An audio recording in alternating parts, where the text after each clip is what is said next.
माँ हॉले। एक समय की बात है कि एक गांव में एक विधवा रहती थी। उसकी दो बेटियां थीं। बड़ी बेटी का नाम था स्टेला। स्टेला बहुत ही दयालु और मेहनती थी। छोटी बेटी बेला बहुत ही गुस्ताख और आलसी थी। पर वो औरत अपनी छोटी बेटी से ज्यादा प्रेम करती थी, क्योंकि वो उसकी अपनी बेटी थी। बड़ी उसकी सौतेली बेटी थी। तो वो स्टेला को पूरा दिन एक नौकर की तरह मेहनत करवाती थी। स्टेला, ये सारा काम खत्म करो। तुम्हें अभी भी बाहर जाकर सूत काटना है।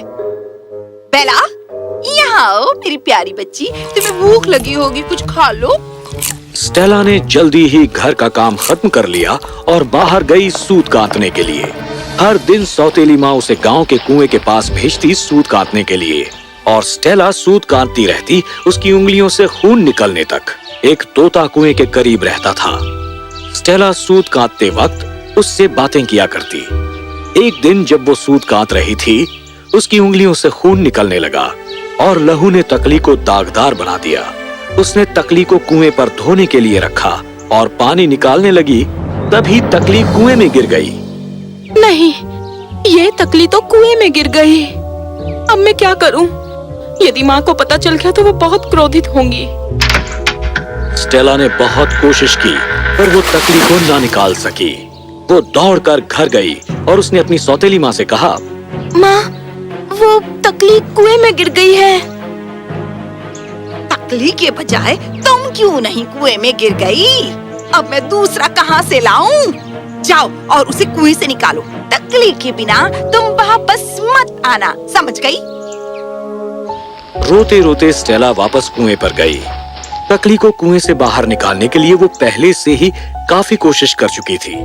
अब ये ना जानते हुए कि वो अब और क्या कर सकती है, स्टेला खुद कुएं में कूद गई। जब उसने अपनी आंखें खोली तो उसने स्वयं को एक घास के मैदान में पाया। सूर्य खूब चमक रहा था और वहां सब जगह खूबसूरत फूल खिले थे। मैं कहाँ हूँ? ये कितनी सुंदर जगह है। कितनी अच्छी सुगंध आ रही है। स्टेला आगे बढ़ी और कुछ दूरी पर उसने एक बेकरी देखी। वहां भट्टी में डबल रोटियां पड़ी थीं। डबल रोटियां चिल्ला रही थी। ये कुछ ऐसा था जैसे ये किसी किस्म का जादुई प्रदेश हो। हमें बाहर निकालो, हमें बाहर निकालो, वरना हम सब जल जाएंगे। हम बहुत समय से बेक हो रहे हैं। कोई हमें बाहर निकालो प्लीज। स्टेला ने डबल रोटियों की आवाज सुनी और उन्हें भट्टी से बाहर निकाला। धन्यवाद। स्टेला आगे बढ़ी और उसने एक सेब का वृक्ष देखा। वृक्ष भी बात कर रहा था। मेरे सारे सेब पक गए हैं।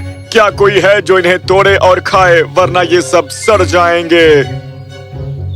स्टेला ने वृक्ष को बात करते सुना और वो वृक्ष की पीड़ा सह न सकी। जैसे ही उसने वृक्ष को हिलाना शुरू किया, सेब जमीन पर बारिश की तरह गिरने लगे। स्टेला वृक्ष हिलाती रही जब तक कि अंतिम सेब नीचे न गिर गया। फिर उसने सभी सेब इकट्ठा करके वो वहां से चली गई। जैसे उसने चलना जारी रखा, वो एक कुटिया के पास पहुंची, जहां उसने एक बूढ़ी औरत को देखा। उस औरत के इतने भयानक दांत थे कि स्टेला देखकर डर गई, और जैसे ही वो वहां से भागने के लिए मुड़ी, बूढ़ी औरत ने उसे पुकारा, मेरी बच्ची, मुझसे डरो मत। यदि तुम अच्छी तरह मेरे घर की देखभाल करोगी तो तुम यहाँ रह सकोगी। मैं तुम्हें हर चीज दूंगी।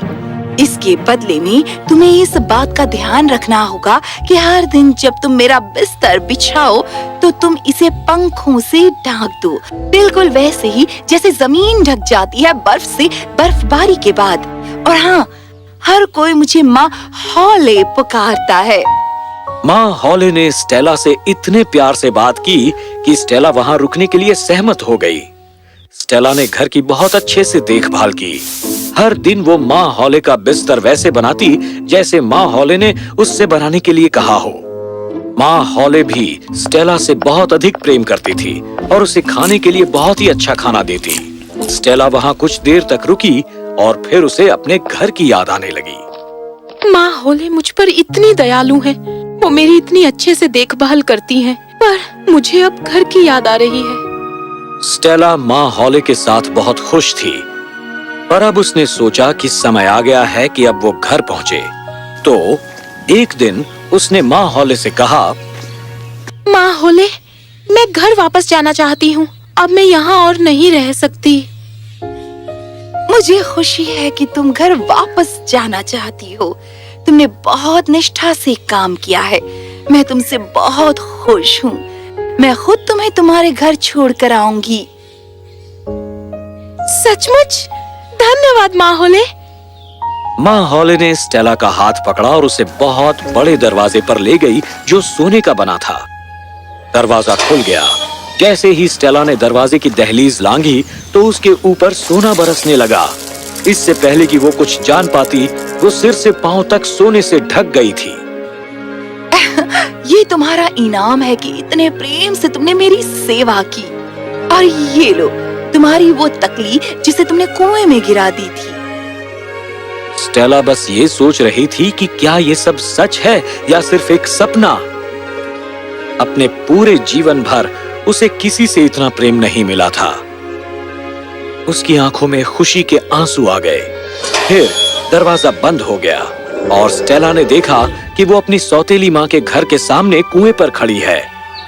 जैसे ही उसने उसे देखा, तोता आया और स्टेला के कंधे पर बैठ गया और उसने कहा, लो, वो आ गई। तुम्हारी बेटी बिल्कुल सोने की तरह शुद्ध है। वो वापस आ गई।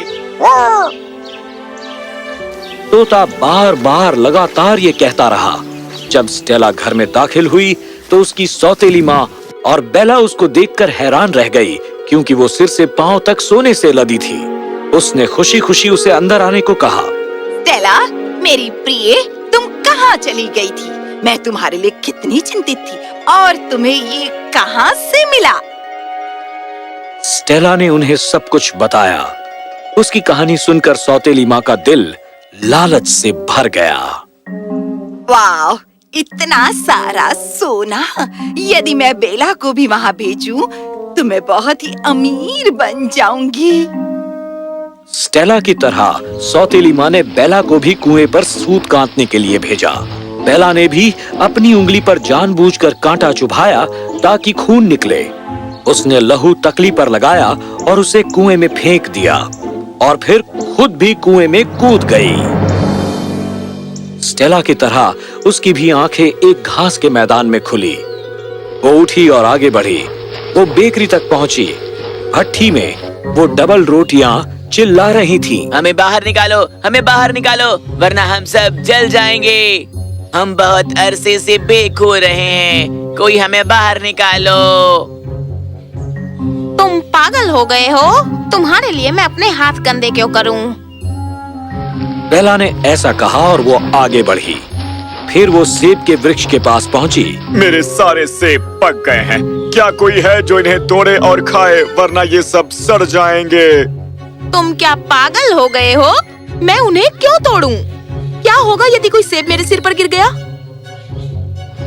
उसने वृक्ष से भी बहुत गुस्ताखी से बात की और आगे बढ़ गई। अंत में वो माँ हॉले के घर पहुंची। उसने स्टेला से उसके भयानक दांतों के बारे में सुना था, तो बिना डरे वो माँ हॉले के पास गई और उनसे काम मांगने लगी। माँ होले, मैंने सुना है कि तुम्हें किसी काम वाली की जरूरत है। कृपया मुझे वो नौकरी दे दीजिए। माँ हॉले ने उसे पूरा काम समझाया कि कैसे वो चाहती थी कि हर दिन उसके बिस्तर पर पंख बिछाए जाएं। पहले दिन बेला ने माँ हॉले की आज्ञा मानी, लेकिन अगले ही दिन उसने काम में कोताही शुरू कर दी। तीसरे दिन उसने कुछ नहीं किया। अंत में वो पूरा दिन ही सोने लगी और उसने यहाँ तक कि माँ हॉले के बिस्तर पर पंख बिछाने की हिदायत की भी परवाह नहीं की। अपने बिस्तर पर पंख न देखकर माँ हॉले क्रोधित हो गई। वो बेला के पास गई और उसने कहा, मेरे ख्याल से अब तुम्हें घर वापस चले जाना चाहिए। बेला ये सुनकर खुश हो गई। उसने सोचा कि अब उसे सोना मिलेगा। माँ हॉले उसे सोने के दरवाजे पर ले गई। जैसे ही बेला ने दरवाजे की दहलीज लांघी, बजाय सोने के उस पर कूड़ा करकट बरसने लगा। ये तुम्हारा इनाम है उस तरह के काम के लिए जो तुमने किया। दरवाजा बंद हो गया और वो घर लौटी। तोते ने उसे देखा और कुएं पर बैठकर वो चिल्लाने लगा। लो वो आ गई। तुम्हारी बेटी बिल्कुल कूड़े की तरह बदसूरत है। वो वापस आ गई। इसीलिए कहा गया है कि नकल को भी अकल की जरूरत होती है। स्टेला की तरह बेला भी माँ हॉली की कुटिया तक पहुंची, पर अपनी आलसी और काम टालने की अपनी आदत के कारण वो घर पर कूड़ा कचरा लेकर ही लौटी बजाय सोने के। तो इस कहानी से हमें ये सीख मिलती है कि हमें हमेशा निष्ठावान और ईमानदार होना चाहिए हमारे हर काम में।